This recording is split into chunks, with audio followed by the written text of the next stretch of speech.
বন্ধুরা, এই মুহূর্তে সবথেকে বড় খবর সেটা আমি বলতে চলে এলাম। আজকে আর ভিডিও বানানোর সময় পেলাম না। যেটা বলার সেটা হচ্ছে কিন্তু জয় গুপ্তা ইস্টবেঙ্গলে সাইন করে দিয়েছে এবং একটা হেফটি ট্রান্সফার ফির বিনিময়ে কিন্তু ইস্টবেঙ্গলে সাইন করেছে জয় গুপ্তা। ডিল ডান হয়ে গেছে, মার্কাসেরও টুইট চলে এসছে এবং জয় গুপ্তা কিন্তু খুব তাড়াতাড়ি ইস্টবেঙ্গলে আসছে। কথা হচ্ছে যে 19 তারিখের মধ্যে হয়তো জয় গুপ্তা আসবে এবং সাইনটা যে হয়ে গেছে সেটা জানানোর জন্যই আমার ভিডিওতে আসতে হলো। আমি চেয়েছিলাম যেরকম ভিডিও বানাই সেরকমই বানাবো, কিন্তু অনেক লেট হয়ে যাচ্ছিল। তাই এরপরেও একটা ভালো নিউজ আসছে, একটা কিন্তু রাইট ব্যাক ইস্টবেঙ্গল খুঁজছে এবং কেরালার রাইট ব্যাক সন্দীপ সিংকে টার্গেট করেছে, সেটা তো লাল হলুদ ঐক্য বলেছে।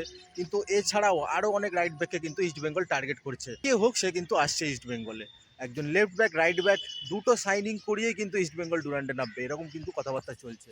এবং এই ভালো নিউজটা নিয়ে আপনাদের কি মতামত আপনারা জানান। জয়গুপ্তার তো সাইন হয়ে গেল, লাল হলুদ জার্সি পরেছে জয়গুপ্তা, খুব তাড়াতাড়ি কিন্তু জয়গুপ্তা দলের সঙ্গে যোগ দেবে।